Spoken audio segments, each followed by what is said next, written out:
లోకేష్ గారు వస్తున్నారండి ఇప్పుడు వస్తారా? లోకేష్ గారు వస్తారండి అంటే మరి షార్ట్ డిస్కషన్ కూడా ఉంది కదా అప్పుడు మరి ఇప్పుడు కాలేజ్ డిస్కషన్ అయినా కదా మన లిస్ట్ చేసి ఇవాళ గౌరవనీయులు హెల్త్ మినిస్టర్ గారు షార్ట్ డిస్కషన్ చేస్తారు అధ్యక్ష ప్రశ్న తర్వాత మెడికల్ గవర్నమెంట్ బిల్స్ టేకప్ చేసిన మెడికల్ ఏంది కదా ఆయన వస్తారేమో. ఇప్పుడు మనోహర్ గారు కూర్చోండి. ఇప్పుడు దుర్గగుడి ఉత్సవాలు జరుగుతున్నాయి కదా, ఇప్పుడు ఎమ్మెల్సీలు చాలా మంది అడుగుతున్నారు, అక్కడ ఎవరు రెస్పాండ్ కావట్లా, కనీసం ఫోన్ ఎత్తట్లా, ఎవరికి వాళ్ళ ఫ్యామిలీస్కి కానీ మెంబర్స్కి కానీ దర్శనానికి వెళ్ళేటటువంటి అవకాశం లేకుండా పోయింది. అది కొంచెం సార్ వస్తారేమో చెప్దామని అనుకున్నాము. అధ్యక్ష, ప్రభుత్వం గౌరవ సభ్యులందరికీ కూడా ప్రత్యేకంగా ఏర్పాట్లు చేయడం జరిగింది అధ్యక్ష. కాకపోతే కొంచెం సామాన్య భక్తులకు ఇబ్బంది కలగకూడదనే ఉద్దేశంతో సమయం కేటాయించారు అధ్యక్ష ప్రతిరోజు. ఆ ప్రోటోకాల్ ప్రకారంగా తప్పకుండా వాళ్ళకి గౌరవార్థాలు ఉంటాయి. లేదు ఇవ్వండి, డెఫినెట్ గా నోట్ చేసుకుని అవి లాస్ట్. నేను ఒక 20 సార్లు ఫోన్ చేశాను నిన్నటి నుంచి, స్టార్ట్ అయినప్పటి నుంచి నేను చూస్తున్నాను వెళ్దామని, టేకప్ చేద్దాం. చాలా మంది మెంబర్స్ అడిగారు, అసలు నేను నా ఫోనే ఆన్సర్ చేయట్లేదే బాబు. ఉదయం అధ్యక్ష కమిటీలో నేను ఉన్నాను, ఇన్ఛార్జ్ మినిస్టర్ కూడా ఉన్నాను అధ్యక్ష. ఉదయం 7 నుంచి 9 దాకా ఈ విఐపి దీన్ని కూడా పెట్టడం జరిగింది. అంతరాలయంలో కూడా వెళ్ళడానికి అవకాశం ఉంది అధ్యక్ష. మరి కాంటాక్ట్ నెంబర్ ఇవ్వండి మాకు, కాంటాక్ట్ చేయాలి సంబంధిత అధికారి వివరాలు మెంబర్స్ కాంటాక్ట్ నెంబర్ ఇస్తే మెంబర్స్ ఫాలోఅప్ చేసుకుంటారు. అలాగే సెక్రటరీ గారి దగ్గరికి ఇచ్చాను. ఇప్పుడు నేను 20 సార్లు ఫోన్ చేశాను, ఒక్కసారి కూడా ఆన్సర్ చేయలే.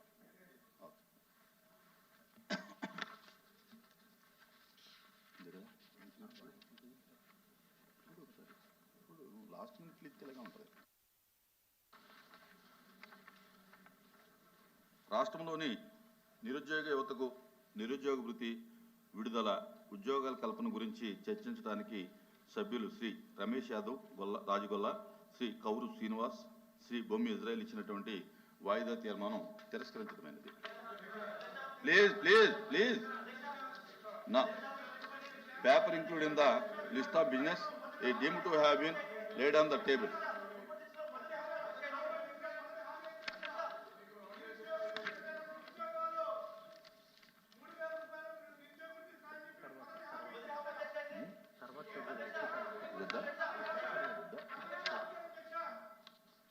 ప్లీజ్ ప్లీజ్ ప్లీజ్ కూర్చోండి. సరే రాసి మరి అన్నీ ఉన్నారా? Question number please, question hour start అవుతుంది, కూర్చోండి please please. Question hour start అవుతుంది, కూర్చోండి. ఇప్పుడు వాయిదా తీర్మానం తిరస్కరించిన తర్వాత మీరు ప్రొటెక్ట్ చేయడం అనేది కరెక్ట్ కాదు. ఇప్పుడు మీరు మాట్లాడి సభ దృష్టికి వచ్చింది, కూర్చోండి ప్లీజ్ ప్లీజ్. నా క్వశ్చన్ నెంబర్ 14005 నాదెండ్ల మనోహరం గారు, ప్లీజ్ కూర్చోండి ప్లీజ్ ప్లీజ్ ప్లీజ్ ప్లీజ్ కూర్చో ప్లీజ్.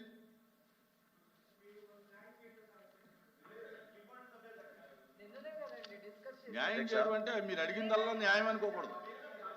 గౌరవ సభ్యులు అడిగిన ప్రశ్నకు అధ్యక్ష సమాధానం, 2024 జూన్ నుండి పీడిఎస్ బియ్యం అక్రమ రవాణా మళ్లింపుకు అరికట్టడానికి ప్రభుత్వం కఠినమైన చర్యలు తీసుకుంటుంది అధ్యక్ష. పోలీసు మరియు నిఘా అధికారుల సమన్వయంతో పౌర సరఫరాల శాఖ ప్రత్యేక అమలు కార్యక్రమాలను నిర్వహిస్తోంది. జిల్లా స్థాయిలో టాస్క్ ఫోర్స్ను ఏర్పాటు చేయడమైంది అధ్యక్ష. తనిఖీలు మరియు అమలు కోసం కొత్త చెక్ పోస్టులను ఏర్పాటు చేయడమైంది. 1955 నిత్యావసర సరుకుల చట్టం మరియు 2018 ఆంధ్రప్రదేశ్ రాష్ట్ర లక్షిత ప్రజా పంపిణీ వ్యవస్థ ఉత్తర్వుల్లోని నిబంధనల ప్రకారం కేసుల్ని నమోదు చేస్తున్నాం అధ్యక్ష. పీడిఎస్ బియ్యం మళ్లింపు మరియు దుర్వినియోగాన్ని నివారించడానికి కోసం విశాఖపట్నం ఓడరేవు మరియు కాకినాడ ఓడరేవుల్లో ఇంటిగ్రేటెడ్ చెక్ పోస్టులు నిర్మాణం చేయడం జరిగింది అధ్యక్ష. 1955 చట్టం మరియు 2018 ఆంధ్రప్రదేశ్ రాష్ట్ర లక్షిత ప్రజా పంపిణీ వ్యవస్థ ఉత్తర్వుల్లోని నిబంధనల ప్రకారంగా 2024 నుండి 2025 ఆగస్టు వరకు పీడిఎస్ బియ్యం అక్రమ రవాణా మళ్లింపుపై రాష్ట్ర వ్యాప్తంగా మొత్తంగా 2438 కేసులను నమోదు చేయడం అధ్యక్ష. ఇందులో 232 క్రిమినల్ కేసులు కూడా నమోదు చేయడమైంది. అటువంటి అక్రమ కార్యకలాపాల ప్రమేయం ఉన్న 282 వాహనాలను కూడా స్వాధీనం చేసుకోవడమైంది అధ్యక్ష. సి ప్రశ్నకు సమాధానం అధ్యక్ష. ఈ కాలంలో 5,65,886 క్వింటాళ్ల బియ్యాన్ని స్వాధీనం చేసుకుని దాని విలువ 254 కోట్ల 60 లక్షల అధ్యక్ష. డి ప్రశ్నకు సమాధానం. స్వాధీనం చేసుకున్న బియ్యాన్ని కార్యవిధానం ప్రకారంగా బహిరంగ వేలం ద్వారా విక్రయించడమైంది. ఇక్కడ ఏంటంటే అధ్యక్ష, మాకున్న చట్ట ప్రకారంగా వితిన్ 1 మంత్ ఈ బియ్యాన్ని ఆక్షన్ చేయాలనే ప్రయత్నం డిపార్ట్మెంట్ నుంచి చేస్తున్నాం అధ్యక్ష. కానీ అనేక సందర్భాల్లో కోర్టులు వెళ్ళి ఆశ్రయించడం ద్వారా కొంచెం జాప్యం జరుగుతుంది. ఇప్పటి వరకు 25,584 క్వింటాల బియ్యాన్ని వేలం చేయగా అందులో వచ్చిన మాకు ఆదాయం 6,60,63,805 రూపాయలు అధ్యక్ష. ఈ స్వాధీనం చేసుకున్న బియ్యాన్ని మాత్రం మేము వేలం చేసాం అధ్యక్ష. దీని గురించి ఈసీ చట్టంలోని 6A విభాగం ప్రకారం స్వాధీనం చేసుకున్న నిల్వలు సహజంగా కుళ్ళిపోకుండా నివారించడానికి కోసం స్వాధీనం చేసుకున్న నిల్వలను బహిరంగ వేలం ద్వారానే మేము వాటిని విక్రయించాలి అధ్యక్ష. వివిధ కోర్టుల్లో ఈ వ్యాజ్యాలు పెండింగ్ ఉన్నందున స్వాధీనం చేసుకున్న నిల్వలను అతి త్వరగా వీటిని ముందు తీసుకెళ్లి విక్రయించడానికి కోసం చర్యలు ప్రభుత్వం నుంచి తప్పకుండా చేపడతాం అధ్యక్ష. Member any clarification? ధన్యవాదాలు అధ్యక్ష.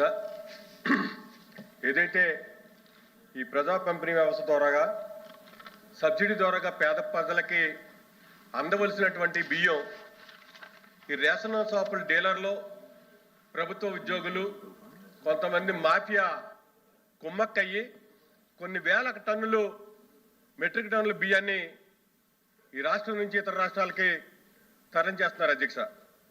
ఇందులో భాగంగా మరి మంత్రివర్యులు చెప్పినట్టుగా కొన్ని కేసులు నమోదైనప్పటికీ కూడా ముఖ్యంగా కాకినాడ, విశాఖపట్నం, బాపట్ల జిల్లాల్లో ఈ పంపిణీ వ్యవస్థ ఎక్కువగా కూడా రవాణా అవుతుంది అధ్యక్ష. గతంలో 2004 జూలైలో సాక్షాత్తు ఈ రాష్ట్ర ఉప ముఖ్యమంత్రి వర్యులు గౌరవనీయులు శ్రీ పవన్ కళ్యాణ్ గారు కాకినాడ పోర్టుకు వెళ్ళి అక్కడ డైరెక్ట్గా నిల్వ ఉంచినటువంటి ఈ పీడిఎస్ బియ్యాన్ని అక్కడ గుర్తించి ఆ యొక్క సిప్ను కూడా మరి సీజ్ చేయమని చెప్పారు అధ్యక్ష. ఎందుకంటే మరి ఈ రకంగా ఈ పేదలకు అందవలసినటువంటి బియ్యాన్ని మరి ఎన్ని కట్టడాలు చేసినప్పటికీ కూడా మరి తరలింపు ఆగట్లేదు అధ్యక్ష. ఈ విషయంలో మరి ఆ రోజు పవన్ కళ్యాణ్ గారు తీసుకున్నటువంటి సీజ్ చేసినటువంటి సిప్ విషయంలో ఆ సిప్ ఏమైంది, దాని మీద ఏ విధంగా కేసులు నమోదైనయో మరి మంత్రివర్యులు తెలియపరచాలి అధ్యక్ష. ప్రకాశం జిల్లాలోనే సుమారు 3,585 క్వింటాల బియ్యాన్ని ఈ ప్రభుత్వం స్వాధీనం చేసుకుంది అధ్యక్ష. అదేవిధంగా బాపట్ల జిల్లాలో పర్సూరు, అద్దంకి, రేపల్లి, వేమూరు, పొన్నూరు ప్రాంతాల్లో రేషన్ డీలర్ నుంచి అధ్యక్ష కిలోకి 15 రూపాయల నుంచి 17 రూపాయలకు కొని వీళ్ళు మళ్ళీ 22 రూపాయలకి దళారులకు అమ్ముతున్నారు అధ్యక్ష. మరి ఇంతలా జరుగుతుంటే ప్రభుత్వం ఏ రకంగా చర్యలు తీసుకుంటుంది, ఈ రేషన్ పంపిణీ వ్యవస్థని మరి ఈ పీడిఎస్ బియ్యాన్ని ఏ రకంగా కంట్రోల్ చేస్తారో తమ ద్వారాగా మంత్రివర్యులు తెలియజేసుకుంటూ కోరుతున్నారు అధ్యక్ష. థ్యాంక్ యూ అధ్యక్ష. సున్నాన్ గారు.